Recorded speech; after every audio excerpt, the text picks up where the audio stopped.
Slavian Village. Well, he has now been fired by West Bromwich Albion. Maybe it's a bit surprising because they had a good performance against Manchester City last night. They got a 1-1 draw, which is something that you say is pretty impressive for a relegation threatened side, a team that is second bottom of the log, getting a 1-1 draw at the Etihad. That is really impressive. But his fate was already sealed before that game. They said it was after they lost to Newcastle United over the weekend. That's when they decided that he was going to be fired. And the story already broke last night after that draw. People started hearing that they were going to fire him, and the club said they are not happy that the story leads, and they would have preferred it to be different. They had in-person meeting with Slavian Village and his assistant. Everybody is gone now. The assistant, first team coach, everybody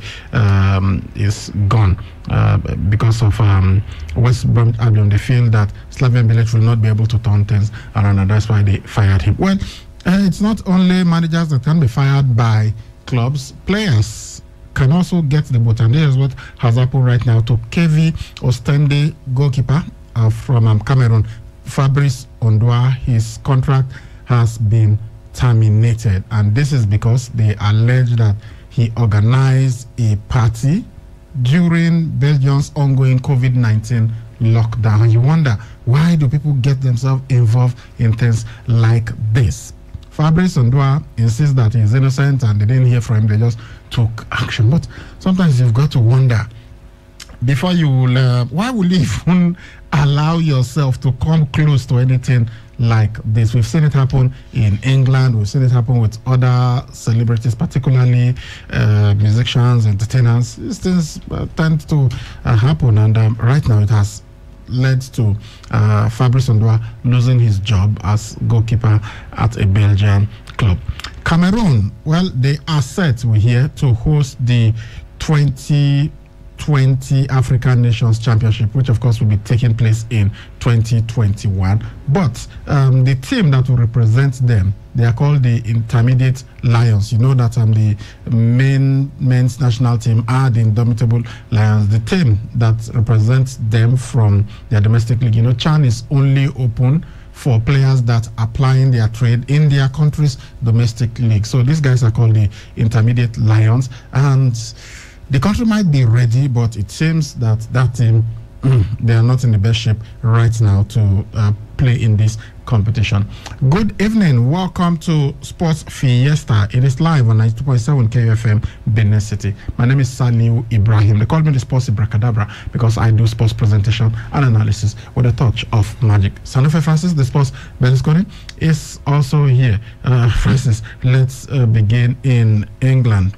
Slavian Village has been fired by West Bromwich Albion. I think he becomes the first manager to be fired this season, and people are asking if West Bromwich Albion are firing their manager, when will Sheffield United do this? Because Sheffield are rock bottom. Yeah, Sheffield is yet to win a game. Yes, they've got just 1 point. 1 point from a draw, and he has already seen the exit door. Why it's the manager Chris Wilder of Sheffield United. Why is he still there? But again, somebody asked whether he was the owner of the club. Exactly. But you look at it again. He almost got into Champions League or even to European football last year. Maybe that's the reason why they're still holding on to him. I really don't understand why you will rock bottom right now without winning a game, without any 3 points, and a team that got 7 points. Yes, just 6 points ahead of you. They fired their manager, but for Slavian Village, it has been coming. Yes, we've seen some great performances from them when they went ahead to win and even shared spoils last night with Manchester City for the first time in a very long time at the Etihad Stadium. I mean, one wonder why. Probably with that kind of energy, they could have been able to turn things around with him. But again, the team want to stay in the Premier League, and with what they've seen in the first 30 games out of 38 of the season, it has not been palatable to the owners, and they want someone maybe not fight for Europa League or someone that can place them in the Premier League at least for next season. And the man that they are touting is Allardyce, and we know how good he is when it comes to putting teams right in there, hanging on with things right in there in the Premier League. It's a sad one. He was there for some months and helped them gain qualifications automatically. They finished second in the Championship last time out. The Premier League, and now since his arrival at the Premier League rather, and with the signings that he made, he couldn't really turn things around. Gallagher, who is a loanee from Chelsea, if I'm not mistaken. I can't remember. It's a midfielder, fantastic. And I've watched him play, even games that West Bromwich Albion performed poorly, and they were beating Black and Blue. That guy has always been their standard player. I think it's Conor Gallagher. Conor Gallagher. So sometimes I would just wonder, why did Chelsea even allow this young man to go on loan to West Bromwich Albion? Probably by now he should have been in there doing some great stuff. But again, yes, it's Conor Gallagher. I hope that whoever gets to come in can actually utilize that young man very well. He's a fantastic footballer, and I hope he gets to grow. Our own Semi Ajayi is also there, and exactly. This interests us because at least this manager had faith in him, was using him yesterday. As we said, he should have even been given that goal, but it was given as an own goal. So his club now without a manager. Well, assistant coaches Dean Rekunika and Danilo Butorovic, they have also left, as well as the first team coach Julian Dix. So a club statement, they said that the coaches, they thank the coaching staff for their efforts in achieving promotion last season. Bilic is 57 years old, used to be a footballer in the English Premier League, has done very well, and previously managed West Ham United in the English Premier League. The manager at West Ham when they left, was he Upton Park? That place was called now. I think they to the London Stadium. Manchester United in that game, he was seen on tears, and for me, I think he's a great manager, but not as great as the likes of Jose Mourinho and the rest. He did very well with them in the Championship. I was just searching through most coaches or footballers that later become coaches. They don't really get to do very well, so to speak. But he was decent as a footballer. Yeah, he was. That's what I'm saying. Those that really had that playing career, majority of them don't end up becoming a great coach. Like Mikel Arteta, it surprised people to understand that Mikel Arteta once played as a teammate at Paris Saint-Germain with J.J. Okocha, Bartholomew Ogbeche, Ronaldinho, Gabriel Hens, and as well as Mauricio Pochettino. They were once, even at Nicolas Anelka, they were all once teammates, and they did very well in their days, even while at Everton. But today he's struggling. But people like Jose and Jurgen Klopp didn't really play. Even Pep Guardiola, yes, he played for Barca, but it was not the big name at Barca. Yes, but he was part of the Olympic team. He was part of the Olympic team that won gold for Spain in 1992. And then in the was also, But look at them today. Coaches, Jurgen, football history is not that too good. Even Sir Alex Ferguson, that stayed at Manchester United for 20-something years, played for Dundee before he became a coach, went to that team, coached them, won a trophy, even a continental trophy before he came to Manchester United. I wish him all the best. I guess he will get another job, whether in the Premier League, I don't know, but I guess in the Champions League or somewhere else, he's going to get a job. And Slaven Bilic, of course, was awesome with Croatia. Recall that he knocked England out of the Euros and then went on to finish in the quarterfinals of the Euros. I think that was in what year was it?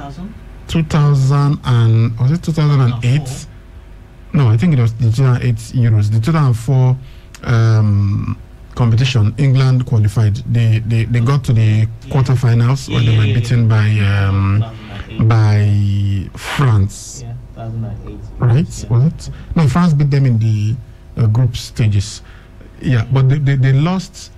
Who eliminated England from Euro 2005?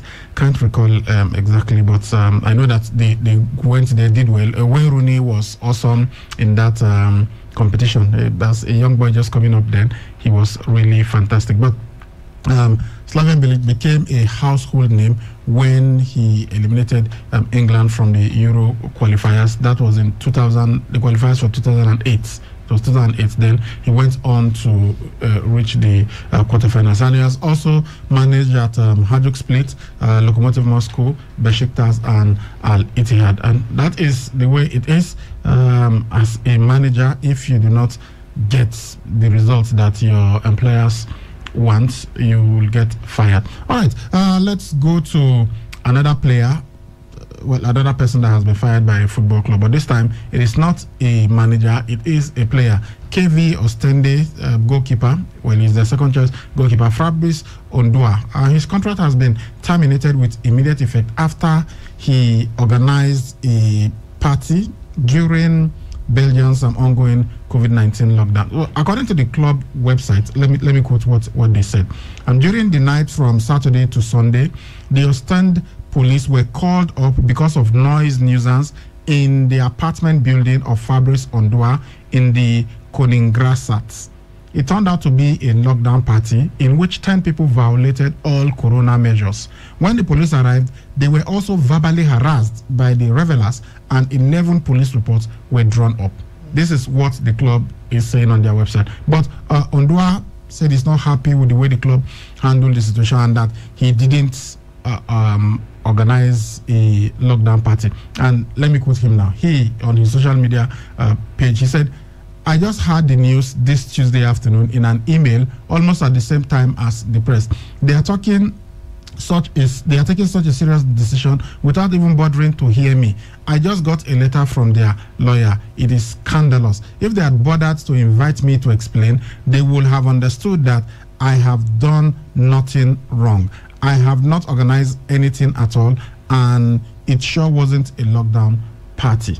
So you've got to wonder what is going on. But me, what I am concerned about from the way he's talking, okay, maybe he didn't organize it, but perhaps he was there. They said it's from his apartment. But if you are, especially knowing that you are a black footballer in a white country, we know what happens. Some of these things, they just maybe a white guy, I'm not saying that's what will happen, but just maybe a white guy could have got away with this. Maybe they will have reacted differently. But you, being a black person and you are in Europe, perhaps you should have been a bit more careful in all of this. I don't understand why the club, from what is alleged, why will the club that you are a property of, you are their second choice goalkeeper, why would they want to get rid of you this way by now saying that you organize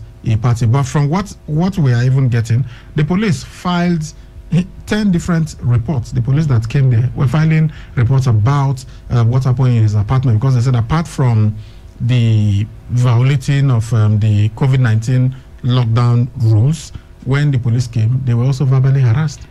Exactly. I don't know why the club went to that extent to fire him, sack him from the football club. But again, it is a serious breach of. Yeah, it's his fault. COVID-19 is serious. See what is happening with what happened with the Nigerian artists in Uganda. Even though they violated it, even though they are holding their political rallies and they are violating it, but seeing foreigners come into their country, and although they were invited by Ugandans, you understand the way they are reacting.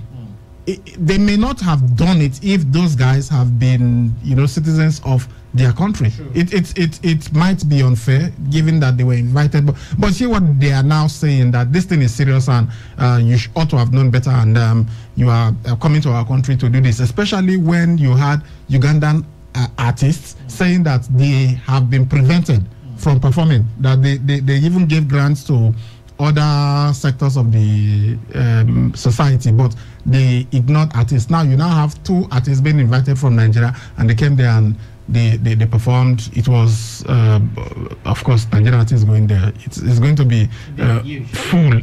Everywhere was tickets sold out and everything, and they said no social distancing and nothing, and that's why it's almost became a diplomatic row between Nigeria and Uganda. But thank God that they have been released. I'm just saying that once it is COVID, they are going to look for a way to make you guilty. Here in Nigeria, was Funke Akindele and her husband not arrested for violating something like this, like they're accusing Fabrice Ondoa for. Yes. The truth is, you recall that when other countries like England, Spain, Italy, Germany restarted their games before this season, Belgium did it. They were one of those countries that did not. They decided, since whether Club Brugge gets to lose, win, or draw the game, it won't have any effect on the league. So they gave the trophy to them and ended the league and prepared for this new season. So they gave themselves time because of COVID-19. There was just one game left in the season, and they decided not to play it because they felt that at that time it was a seriously more worse than this time, that particular time, and they did not start the season. And when they return, they know these things. The footballers, they know this thing, that the club have told them that we are back playing our games and we are being paid our wages.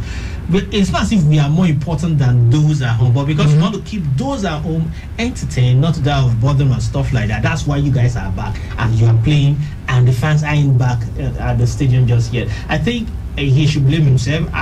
Maybe the club, they were a little bit too harsh on their decision, but he attracted this decision on himself. Exactly. If he was at home and his friends came around surprisingly and started having those parties, he can decide to leave his apartment.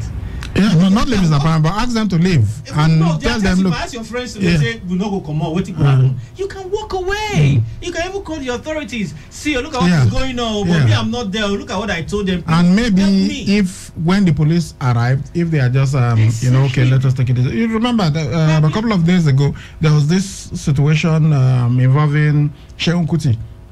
Seun Kuti, Fela's son. Yes, about people having a party, Facebook party. Yes. Even in this our time of COVID, they're still having all these parties. And they blocked the gate to his house, and eventually led to him displaying firearms, and we even had there were gunshots and all of that. So the president of Ostende is not happy with the player, although the player said, look, he wasn't guilty and they ought to have heard from him and everything. But this is what the club president said. Let me quote him. As a football club, we cannot tolerate such selfish and irresponsible behavior. So I'm reacting to what he said, that maybe they shouldn't have fired him. Perhaps they would have found a way to resolve this amicably. But this is what he's saying, and that's what made them to fire him. We are relieved that we have not had any COVID contamination so far, and we are doing everything we can to keep it that way. That is why we always remind our players of their duties, and they also assume their responsibility. KVO as a club is above the individual, and given the seriousness of these facts, we therefore feel compelled to initiate the dismissal procedure against Fabrice Ondoa. And that was the message from the president of Ostende. So Ondoa, he had been with them since 2018, and he has been their second choice goalkeeper after Guillaume Hubert. So that is the situation with the Cameroonian goalkeeper. All right, we'll go on this break. When we return, we will be talking more about Cameroon. They are preparing for the CHAN next year, so we'll hear how they are getting along. Good afternoon, Oga Landlord. Good afternoon, Sonny. I beg, I hear say if I want to open bank account, I go need NEPA bill, water bill, CFO of this land, and 2 guarantor. So I beg, enter house, help me bring the document, them come, make I go make photocopy. Sonny, why are you disturbing yourself when you can open a Hope Wallet account with your phone number right now? I feel open account now? Of course. And you sure say no be those ones where I go need ATM card to activate? See, Sonny, you can use your phone number for transactions immediately you open a Hope Wallet account from anywhere. No need